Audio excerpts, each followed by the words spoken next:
Assalamualaikum warahmatullahi wabarakatuh. Perkenalkan, nama saya Dian Sibagi dari jurusan Hukum Tata Negara Fakultas Syariah, tepatnya di IAIN Sultan Amai Gorontalo. Tujuan saya untuk membuat video ini adalah untuk memenuhi tugas bahasa Indonesia. Di sini saya akan mengulas sebuah buku yang sudah saya baca dengan judul Berpikir dan Berjiwa Besar. Nah, teman-teman, ini adalah bukunya. Ini adalah karangan David J. Schwartz.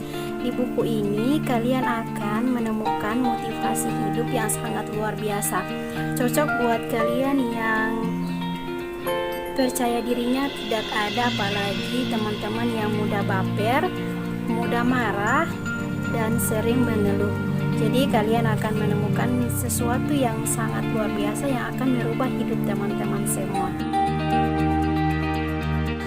Buku Berpikir dan Berjiwa Besar, penulis David Joseph Schwartz, cetakan buku Karisma Inti Ilmu, penerbit Binarupa Aksara, cetakan pertama 1996, bahasanya itu Indonesia, tebal buku 408 halaman.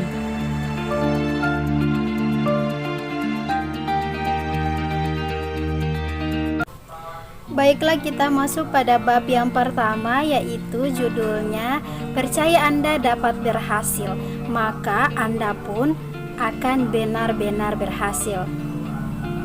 Keberhasilan di dalam buku ini adalah keberhasilan berarti banyak hal yang mengagumkan dan positif.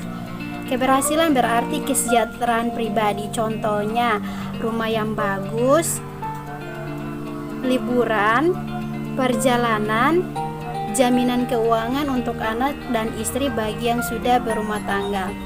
Keberhasilan berarti memperoleh kehormatan, kepemimpinan, disegani oleh rekan bisnis, dan populer di kalangan teman. Keberhasilan prestasi adalah tujuan hidup Anda.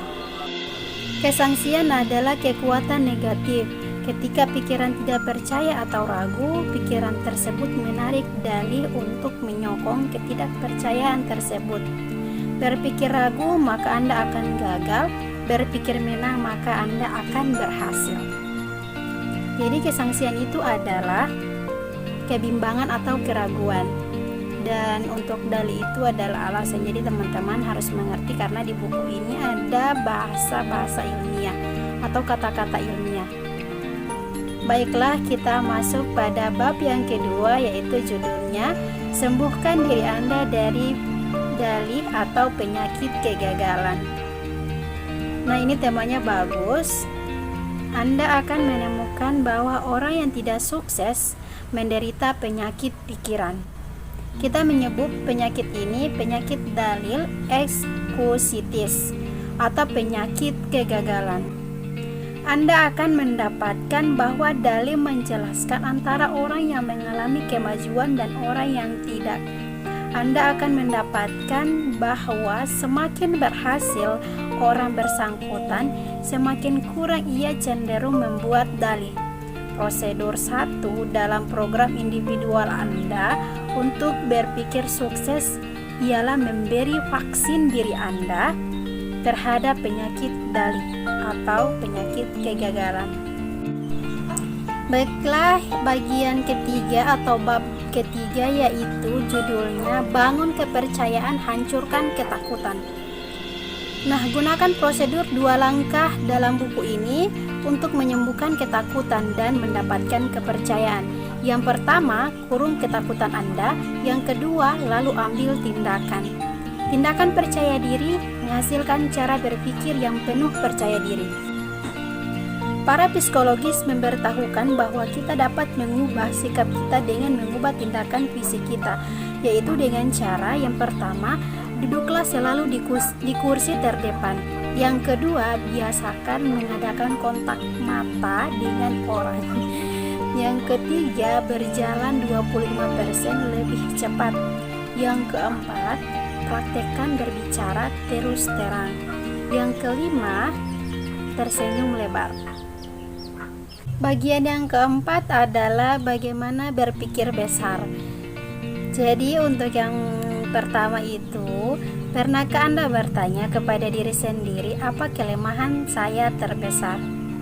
Barangkali kelemahan terbesar manusia adalah sikap tercela diri, yaitu kompleks inferior. Memang baik jika kita mengenali ketidakmampuan kita, karena hal itu memperlihatkan kepada kita bidang-bidang yang masih dapat diperbaiki. Akan tetapi jika kita hanya mengenal sisi negatif diri kita, maka nilai diri kita pun semakin kecil. Berikut ini adalah sebuah latihan untuk membantu Anda mengukur besarnya diri Anda yang sebenarnya. Yang pertama, Anda tentukan 5 aset atau kelebihan utama Anda. Yang kedua, berikutnya di bawah tiap aset, tulis nama 3 orang yang Anda ketahui tetapi sudah mencapai keberhasilan besar. Baiklah, bagian bab 5 judulnya adalah bagaimana berpikir dan bermimpi secara kreatif. Untuk melakukan apapun, kita harus lebih dahulu percaya bahwa hal itu dapat dilakukan. Percaya sesuatu dapat dilakukan membuat pikiran bergerak untuk mencari cara untuk melaksanakannya. Saran untuk membantu Anda mengembangkan kekuatan kreatif melalui kepercayaan. Yang pertama, hapus kata tidak mungkin baik dari pikiran Anda maupun kosakata pembicaraan Anda. Yang kedua, pikirkan sesuatu yang istimewa selama ini Anda ingin lakukan, tetapi Anda rasa Anda tidak dapat melakukannya. Bagian yang keenam atau bab keenam, judulnya Anda adalah apa yang Anda pikirkan mengenai diri Anda. Penampilan Anda berbicara kepada orang lain. Pastikan penampilan Anda mengatakan, ini adalah orang penting, pandai, berhasil, dan dapat diandalkan. Beri diri Anda kepercayaan pendek pemberi semangat beberapa kali sehari. Kembangkan iklan menjual diri Anda kepada diri Anda sendiri. Ingatkan diri Anda pada setiap kesempatan bahwa Anda adalah orang kelas 1.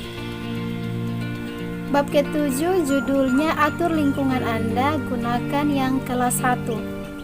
Buat lingkungan Anda bekerja untuk Anda, bukan melawan Anda. Jangan biarkan kekuatan penindas orang negatif yang mengatakan Anda tidak dapat melakukan, membuat Anda berpikir kalah. Jangan biarkan orang yang berpikiran kecil menahan Anda. Orang yang dengki ingin melihat Anda tersandung. Jangan beri mereka kepuasan itu.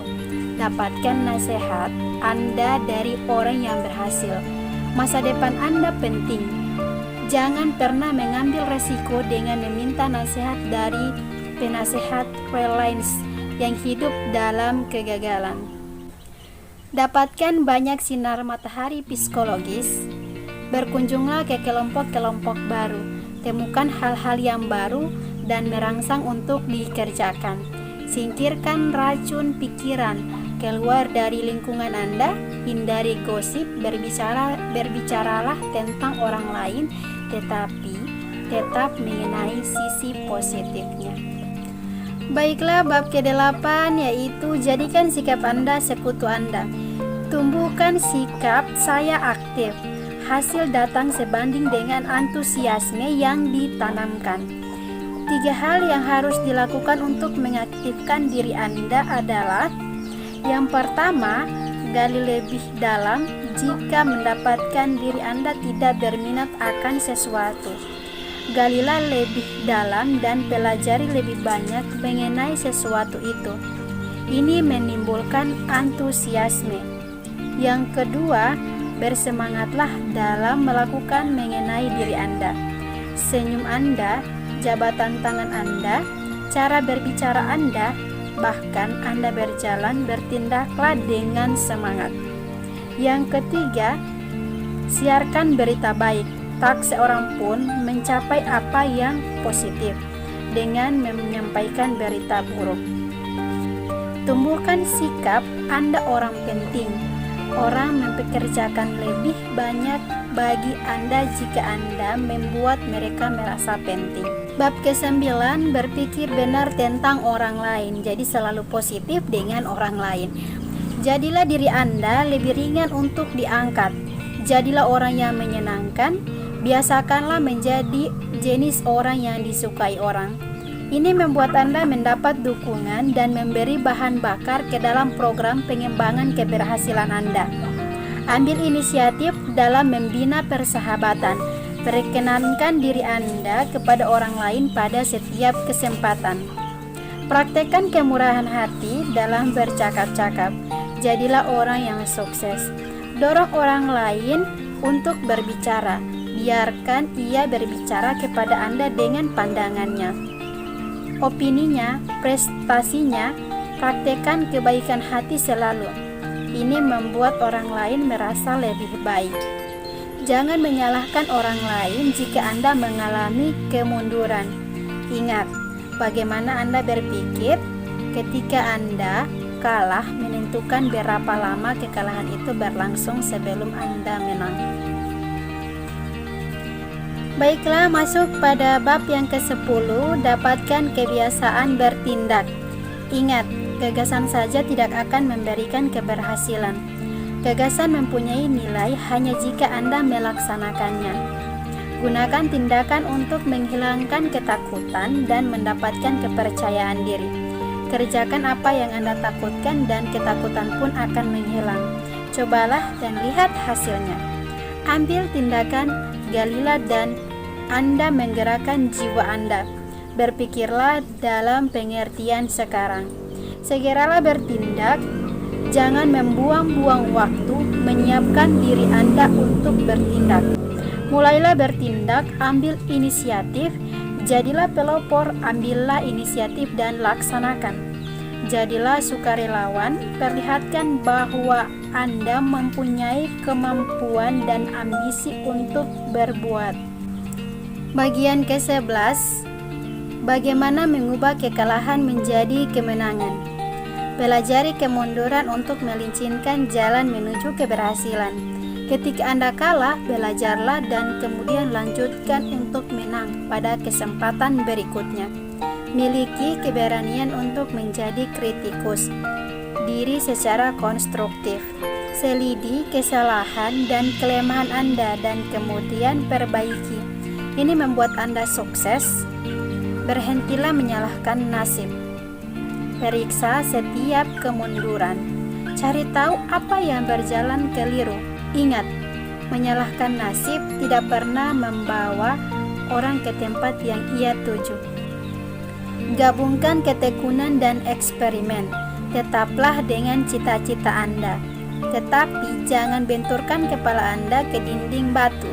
Cobalah pendekatan baru, bereksperimenlah. Ingatkan ada sisi baik dalam setiap situasi. Carilah sisi baik itu. Lihatlah sisi yang baik dan tolaklah frustasi. Bagian ke-12, gunakan tujuan untuk membantu Anda bertumbuh. Tetapkan secara jelas kemana Anda ingin pergi. Ciptakan gambaran diri Anda 10 tahun dari sekarang. Tulislah rencana 10 tahun Anda, kemudian Anda terlalu penting untuk diserahkan kepada nasib. Tulislah apa yang Anda ingin capai di dalam bidang pekerjaan Anda, bidang rumah Anda, dan bidang sosial Anda. Turuti keinginan Anda. Tetapkan tujuan untuk mendapatkan energi lebih besar. Tetapkan tujuan untuk membuat segala sesuatunya selesai. Tetapkan tujuan dan temukan kesenangan real dari kehidupan. Biarkan tujuan utama Anda menjadi pedoman otomatis Anda. Ketika Anda membiarkan tujuan Anda menyerap Anda akan mendapatkan diri Anda mengambil keputusan yang tepat untuk mencapai tujuan Anda. Capailah tujuan Anda satu langkah demi satu langkah. Anggaplah tiap langkah yang Anda laksanakan, lepas dari betapapun kecil tampaknya, sebagai langkah menuju tujuan Anda. Kembangkan tujuan 30 hari, usaha hari demi hari memberikan hasil. Ambil jalan memutar dalam langkah Anda. Jangan memutar hanya berarti rute lain.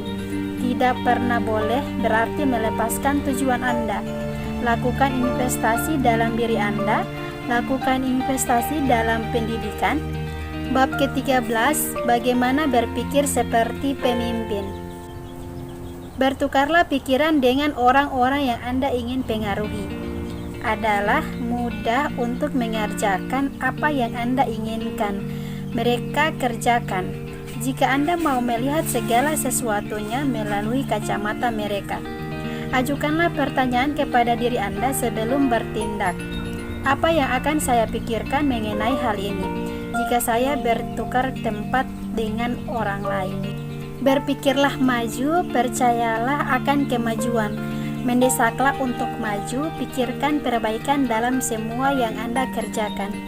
Pikirkan standar yang tinggi dalam segala yang akan Anda kerjakan selama suatu periode waktu tertentu. Bawahan cenderung menjadi tiruan dari pemimpin mereka. Pastikan yang asli layak ditiru. Jadikan keputusan pribadi. Di rumah, di tempat kerja, di dalam kehidupan sosial, saya menyokong kemajuan. Luangkan waktu untuk berunding dengan diri sendiri dan sadap kekuatan berpikir Anda yang tertinggi. Kesendirian yang diatur menguntungkan.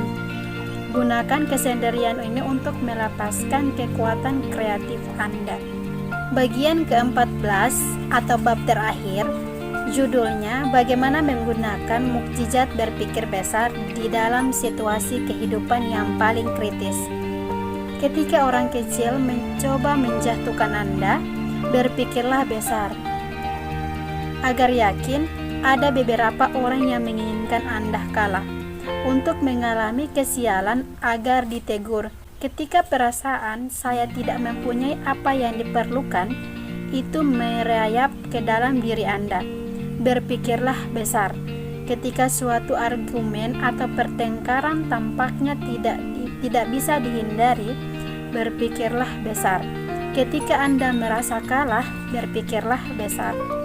Ketika kemesraan mulai memudar, berpikirlah besar. Ketika Anda merasa kemajuan Anda di tempat kerja melambat, berpikirlah besar. Selalu berpikir positif. Jadi di bab ke-14 ini mengajarkan Anda bagaimana segala sesuatu yang terjadi di kehidupan Anda, entah masalah dalam sosial, bidang pekerjaan dan apapun itu, tetaplah berpikir positif kepada orang lain. Nah, di bagian terakhir, saya sangat menyukai kata-kata ini, yaitu orang bijaksana akan menjadi majikan dari pikirannya. Orang bodoh akan menjadi budaknya. Baiklah teman-teman, itulah ulasan buku Berpikir dan Berjiwa Besar. Untuk kalian yang pengen tahu secara detail, silakan baca bukunya karena ini merupakan salah satu buku yang terlaris di dunia. Tidak mungkin saya mengupas semuanya karena ini ada 408 halaman, jadi banyak. Yang intinya saya hanya mengambil bagian-bagian yang penting dari buku ini yang harus kalian ketahui. Terima kasih, semoga kalian senang dengan hasil yang saya sudah buat. Lebih dan kurangnya saya mohon maaf. Wallahu musta'an. Wassalamualaikum warahmatullahi wabarakatuh.